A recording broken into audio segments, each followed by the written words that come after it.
नमस्कार साथियों, मैं ओबीसी प्राचार्य डाइट शिवरामऊ कन्नौज आपके समक्ष प्रस्तुत हूं। मैं इस ऑनलाइन वीडियो क्लास में डीएलएड सेकंड सेमेस्टर के समस्त प्रशिक्षुओं का हार्दिक स्वागत करता हूं और उम्मीद करता हूं कि आज हम जिस प्रकरण पर चर्चा करेंगे, निश्चित रूप से वह परिचर्चा आपके शिक्षक बनने के लिए निश्चित रूप से उपयोगी होगी, आपके शिक्षण को प्रभावी बनाने के लिए सहायक सिद्ध होगी। आज हम गणित का शिक्षण करेंगे। गणित क्यों उपयोगी है? गणित व्यक्ति की वैज्ञानिक सोच को विकसित करता है, उसकी तर्क शक्ति को बढ़ाता है, उसमें तर्क करने की क्षमता को बढ़ाता है, वह किसी भी तथ्य को वैज्ञानिक आधार पर तोलता है। वैज्ञानिक आधार पर जब कोई बात खरी उतर जाती है, निश्चित रूप से वह यूनिवर्सल ट्रुथ बन जाती है।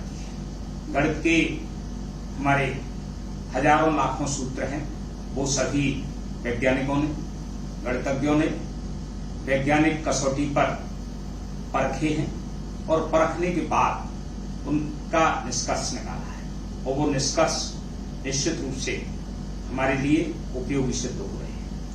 वैज्ञानिक सोच हमारी बढ़ रही है, विज्ञान को पढ़ने में हमें सहायता मिल रही है, हमारी तर्क करने की क्षमता बढ़ रही है। साथियों, इसी सिलसिले को आगे बढ़ाते हुए अभी हम ये जानते हैं कि गणितीय व्यंजक क्या होते हैं और बीजीय व्यंजक क्या होते हैं। हमने अभी तक जो पढ़ा है, हमने एक प्रकरण पढ़ा था, आपने उसमें चर्चा की थी और उस चर्चा को बहुत उपयोगी पाया गया था। हमने ये देखा था कि कोई अगर बीजीय व्यंजक इस तरह का है, ax प्लस bx, दूसरा व्यंजक है हमारा ab plus ac plus ab, तो इसमें हमने ये देखा कि इस व्यंजक में एक राशि है x, वो दोनों पदों में कॉमन है। इसमें हमने देखा कि एक राशि है a, वो तीनों पदों में कॉमन है। हमने अभी तक जो गुणनखंड में जो तरीका पढ़ा है, वो ये तरीका पढ़ा है कि कॉमन लेकर के गुणनखंड करना। अब हम एक नई समस्या की तरफ चलेंगे और वो नई समस्या ये है कि अगर हमारा बीजीय व्यंजक, प्रश्न हमारा ये है, प्रश्न ये है कि अगर AB plus AC plus BC plus BD अगर इस तरह का व्यंजक हो तो हम गुणनखंड कैसे करेंगे? हम गुणनखंड, हमने पहले और दूसरे प्रश्न को देखा कि यहां पर 2 पद थे, यहां पर 3 पद थे। पहले प्रश्न में दोनों पदों में x कॉमन था और दूसरे प्रश्न में तीनों पदों में a कॉमन था। यहां पर हमारा प्रश्न है AB plus AC plus BC plus BD। यहां पर निश्चित रूप से इस प्रश्न को अगर हम देखें तो यहां पर हमारे पद कितने हैं? यस, हमारे पद यहां पर 4 हैं, क्योंकि हमें 1 2 3 चिन्ह दिखाई दे रहे हैं। जितने चिन्ह हमें दिखाई देते हैं उससे एक अधिक पद होता है, तो यहाँ पर हमारे कुल पद कितने हैं? 4। इन 4 पदों का जो बीजीय व्यंजक है, इस बीजीय व्यंजक के हमें गुणनखंड करने हैं। तो अब हम यहाँ हम चारों पदों को देखें, AB और AC में A कॉमन है, किंतु BC तीसरे पद में A नहीं है, चौथे पद में भी A नहीं है, तो भाई अब इसमें A कॉमन नहीं आ सकता। अगर हम तीसरे और चौथे पद को देखें तो इसमें BC और BD इन दोनों में B कॉमन है, तो इसमें बी कॉमन आ सकता है। तो यहां पर देखा हमने चारों पदों में अगर दो दो है, इन दो में ए कॉमन है और इन दोनों में बी कॉमन है, किंतु चारों पदों में कोई एक राशि कॉमन नहीं है। इसलिए हम चारों पदों में से क्या करें, चारों पदों में से किसी एक राशि को कॉमन नहीं ले सकते। तो ये हमारे इसलिए तो इस तरह के बीजीय व्यंजकों का हम गुणनखंड कैसे ज्ञात करें, ये हमारा आज का समस्यात्मक प्रश्न है। तो इस तरह के आप सभी लोग जानते हैं कि जब हम कहीं पर हमारे क्लास में स्टूडेंट्स अलग अलग हों, जब हम देखते हैं, मैं एक चित्र बना रहा हूं कि एक लाइन में इस तरह के स्टूडेंट्स हैं, इस तरह के स्टूडेंट्स हैं, इस तरह के स्टूडेंट्स हैं। आपने देखा यहाँ 4 स्टूडेंट्स हैं।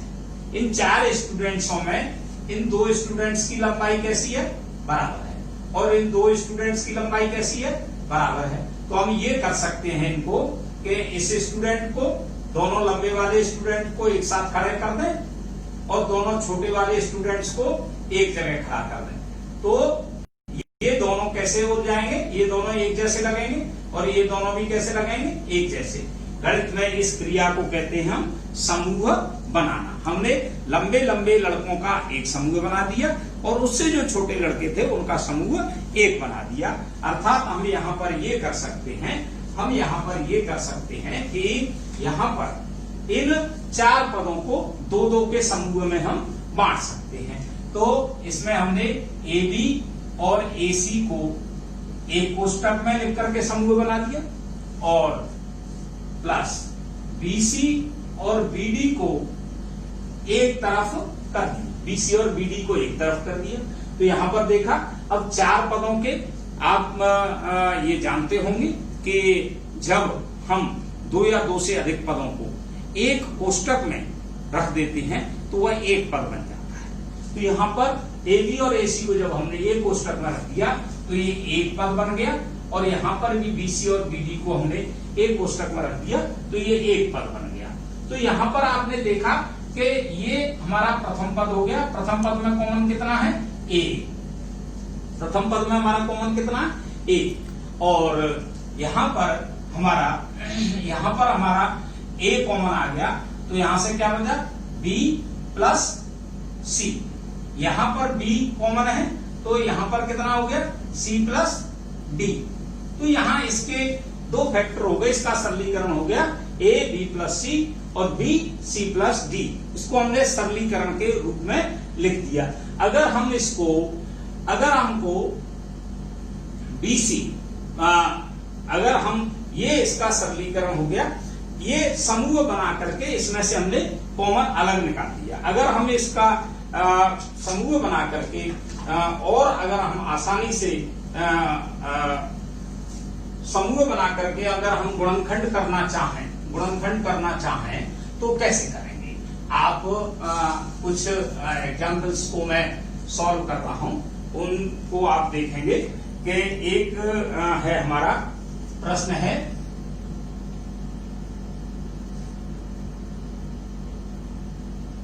ax plus bx plus ay और प्लस by।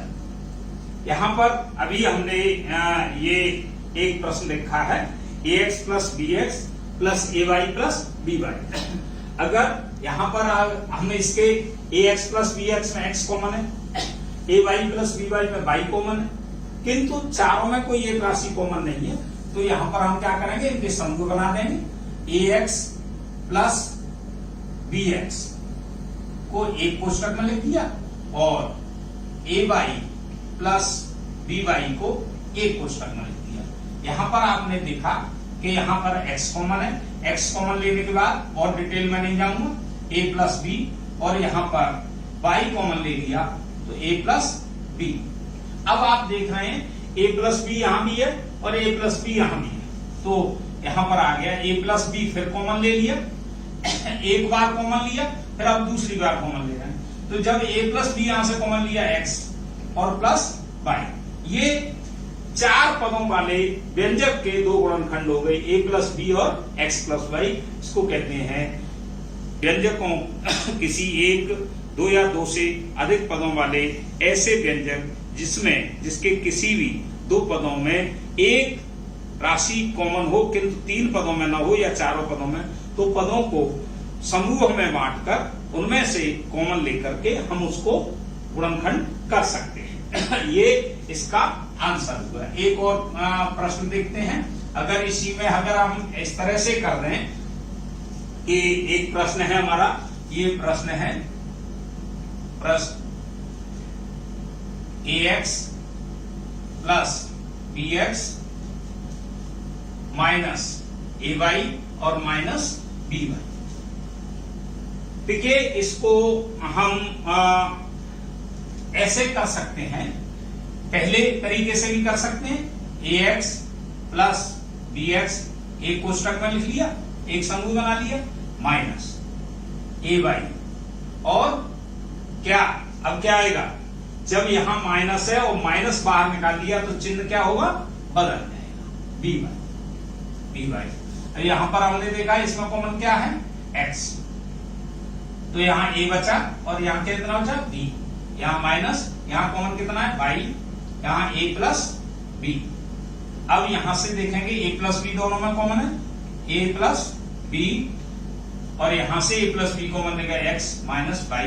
ये इसका आंसर हुआ, ये इसका आंसर हुआ। ये इस तरह से हमने पहले प्रश्न में क्या किया, पहले प्रश्न में दो पदों का एक समूह बना लिया और अगले दो पदों का एक समूह। इसमें एक तरीका ये भी है, ax और ay का एक समूह पहले और तीसरे का एक समूह बना लें, और bx और by का अगर हम इसे शॉर्ट में दूसरा तरीका अपनाए हैं, पहले प्रश्न में दूसरा तरीका अपनाए, पहले प्रश्न में जगह छोटी है, ये प्रश्न है हमारा ax plus bx plus ay और प्लस by। इसको अभी हमने पहले क्या सीखा था, पहले और दूसरे का समूह बनाया था, हम यहाँ पहले और तीसरे का भी समूह बना सकते हैं। ax प्लस ay एक समूह में और प्लस bx प्लस by, अर्थात पहले और तीसरे का समूह बना लें और दूसरे और चौथे का समूह बना लें। तो यहां पर कॉमन कितना आया, ax प्लस ay में a x प्लस y और प्लस bx प्लस by में b common x plus y। अब कॉमन क्या आया, अब कॉमन आया ये पहला पद और ये दूसरा पद, तो x प्लस y कॉमन आया।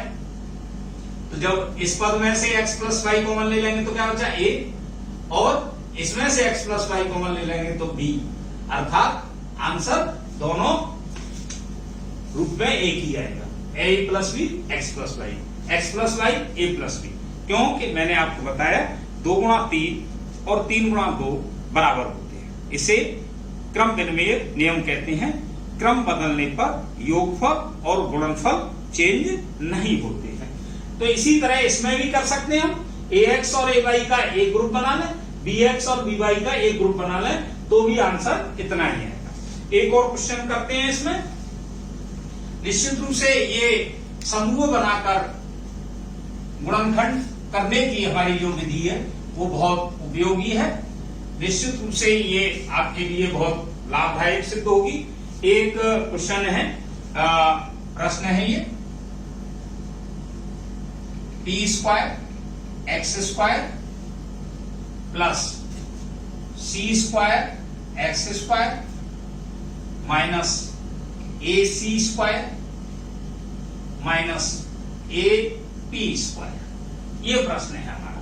इसके हमें गुणनखंड करने हैं। यहां भी कितने हैं हमारे, यहां पर भी हमारे 4 पद हैं। हम यहां देखें p square x square, c square x square, या ac स्क्वायर और ap स्क्वायर। यहां पर हम अगर पहले और दूसरे का समूह बनाएं तो p square x square c square x square को एक कोष्टक में रख लें, एक समूह में ac स्क्वायर आपने माइनस बाहर किया तो ये माइनस का चिन्ह बदल जाएगा, ये प्लस बन जाएगा, ap स्क्वायर। यहां पर हमने क्या लिया, यहां पर हमने लिया एक्स स्क्वायर कॉमन लिया तो P square plus c square. यहां पर आपको दिखाई दे रहा है ए कॉमन है दोनों में, ए कॉमन लिया, सी स्क्वायर प्लस पी स्क्वायर। अब बहुत से साथी इसमें भ्रमित हो जाएंगे कि साहब यहाँ P square plus c square. मैंने आपको ये बताया कि योग और गुणनफल में क्रम विनिमय का नियम लागू होता है, अर्थात योगफल और गुणनफल में क्रम बदलने से योगफल और गुणनफल पर प्रभाव नहीं पड़ता है। अर्थात x square p square plus c square minus a, इसको हम पी स्क्वायर को पहले लिख दें, p square plus c square. यहां पर देख रहे हैं आप, ये पी स्क्वायर सी स्क्वायर और यहां पर पी स्क्वायर सी स्क्वायर दोनों में कॉमन है, तो इसको क्या कर सकते हैं हम, इसको हम कॉमन ले सकते हैं। तो यहां पर हमने P square plus c square common ले लिया, तो यहां से पहले पद में एक्स स्क्वायर, ये कॉमन लेने की विधि है। निश्चित रूप से ये कॉमन लेने ग्रुप बना करके समूह बना करके जब कॉमन लेने की विधि होती है, इसे जब हमारे पदों की संख्या ऐसी होती है, जब पद हमारे 2 या 2 से अधिक होते हैं और सारे पदों में एक ही राशि कॉमन नहीं होती है, तो हम क्या करते हैं कि उनको हम समूह बना करके गुणनखंड करते हैं। यहां पर ये विधि बताई मैंने आपको, जब हमारे पद जो है 4 हों, जब हमारे पद 4 हों तो हम कॉमन ले लेते हैं, किंतु जब हमारे पद, मान लीजिए हमारे पद 3 हैं, एक प्रश्न मैं आपको बताता हूं, समूह बनाकर गुणनखंड करना, 4 पदों को 2-2 में, 6 पदों को अगर मान लीजिए कहीं पर जब हमारे पद कितने थे, जब हमारे पद 2 थे, तब दोनों में से हमने क्या ले ली, एक राशि कॉमन ले ली, ठीक है। जब हमारे पद 4 थे और चारों में एक ही राशि कॉमन नहीं थी, तो हमने क्या किया, तो हमने उनके समूह बना लिए। जब पदों की संख्या, अगर एक प्रश्न हम देखते हैं, ये प्रश्न है हमारा x square minus a plus 1/a into x plus 1 के गुणनखंड करो।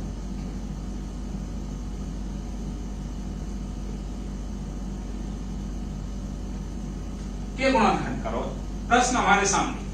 अब यहां पर हमने अभी जो हमने पढ़ा था उसमें था कि हमारे जो पद थे, अब यहां पर हमारा जो व्यंजक है वो व्यंजक किस तरह का है, x square minus a plus 1/a into x plus 1, ये हमारा इस तरह का हमारा व्यंजक है।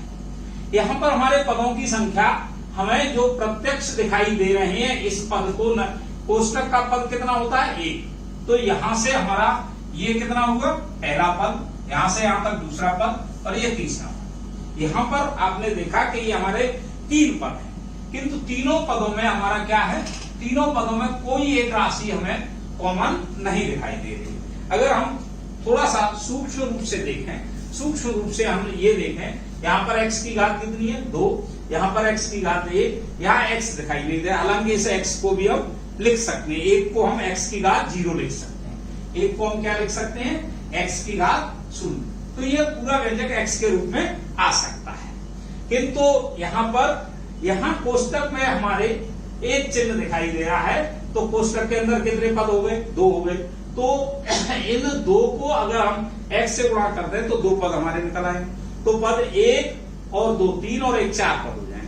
तो ऐसे पद, जब पदों की संख्या 3 हो, जब पदों की संख्या प्रत्यक्ष रूप से हमें 5 दिखाई दे रही हो, पदों की संख्या जब प्रत्यक्ष रूप से हमें 7 दिखाई दे, तो ऐसे पदों के कोष्टक को तोड़ करके पहले सरलीकरण करते हैं। तो इसका सरलीकरण करेंगे हम, कितना आएगा सरलीकरण, एक्स स्क्वायर माइनस ए का एक्स में गुणा करेंगे तो ए एक्स माइनस, क्यों माइनस क्यों आएगा, माइनस का जब प्लस से गुणा करेंगे तो माइनस, क्योंकि आपको मैं बता दूं, आप ये समझ लीजिए, प्लस इंटू प्लस प्लस होता है, प्लस इंटू माइनस, सदैव माइनस होता है, माइनस इंटू प्लस माइनस होता है, और प्लस इंटू माइनस माइनस होता है, और माइनस इंटू माइनस बराबर प्लस होता है। अर्थात अगर दोनों चिन्ह प्लस के हो तो प्लस आएगा, और दोनों चिन्ह माइनस के हो तो भी प्लस आएगा, दोनों चिन्ह माइनस के हो तो प्लस आएगा। पहला प्लस है और दूसरा माइनस है तो माइनस आएगा, पहला माइनस है दूसरा प्लस है, ठीक है, पहला माइनस है दूसरा प्लस है तो माइनस आएगा, ये डबल लिख दिया है। तो ये हमारे गणित के चिन्हों का होता है, गणित के चिन्ह किस तरह से निकलते हैं। तो यहां पर जब हम पुस्तक खोलेंगे तो इसके आगे जो अदृश्य है वो कितना है, प्लस है, तो माइनस इंटू प्लस क्या हो गया, माइनस हो गया। अब माइनस इंटू इस प्लस में करेंगे तो ये भी क्या हो जाएगा, माइनस। अब x में 1/a का गुणा करेंगे तो 1 इंटू एक्स बटे a और प्लस 1, और सरलीकरण करेंगे तो x square minus ax minus x बटे a और प्लस 1। यहां पर अब पदों की संख्या कितनी हो गई, हमारा काम बन गया,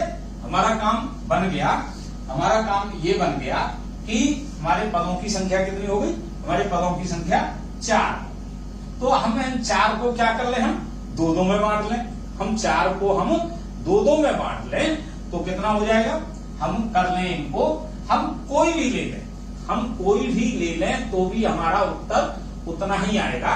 तो पहले आसान तरीका ये है, पहले और दूसरे को एक कोष्टक में लीजिए, एक्स स्क्वायर माइनस ए एक्स,